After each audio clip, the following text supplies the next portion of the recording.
मायावती को समझने वाले कई लोग इसमें भी सतीश मिश्रा को जिम्मेदार ठहराते हैं और ब्राह्मण लॉबी पर बीएसपी को कब्जा करने का आरोप लगाते हैं।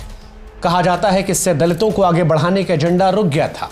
इससे मायावती के दलित समर्थकों में यह संदेश गया कि ब्राह्मणों ने उनकी नेता और सिस्टम को अपने वश में कर लिया है। बीएसपी की पूरी मशीनरी दलितों से भरी हुई थी, जिन्हें लगा कि ब्राह्मण अधिकारियों की मंडली उन्हें अपने जूतों के नीचे रखना चाहती है।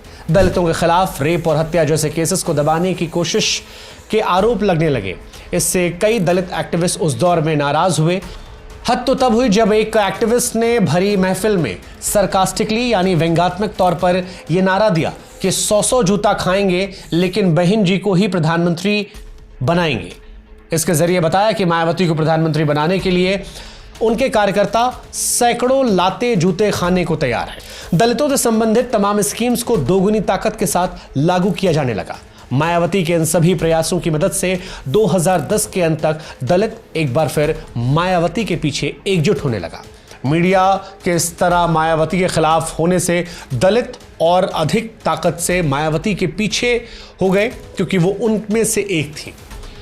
2012 विधानसभा से पहले मायावती ने अपने कोर वोट बैंक दलितों को साथ कर लिया था। अब सारी चीज इस बात पर निर्भर करती थी कि उन्हें बाकी जातियों से समर्थन मिलता है या फिर नहीं। मायावती ने चुनाव से मात्र 3 महीने पहले नवंबर 2011 उत्तर प्रदेश को 4 छोटे राज्यों में बांटने का ऐलान कर दिया। एनआर श्रीवास्तव नाम के एक अधिकारी का उन्होंने 6 दिन में 5 बार ट्रांसफर कर दिया था और इसके कारण मायावती को उस दौर में ट्रांसफर रानी भी कहा जाने लगा। हालांकि ऐसा नहीं है कि देश के बाकी राज्यों में ऐसी घटनाएं नहीं हुई हैं, बाकी राज्यों में भी हुई हैं, लेकिन मायावती पर यह टैग ज्यादा चर्चा के केंद्र में रहा। 2012 में सत्ता गंवाने के बाद मायावती और बीएसपी ग्राफ लगातार नीचे गिरता गया। वे दोबारा उत्तर प्रदेश सत्ता में वापसी नहीं कर पाई। इसके एक मुख्य कारण उत्तर प्रदेश की पॉलिटिक्स में बीजेपी की वापसी रही।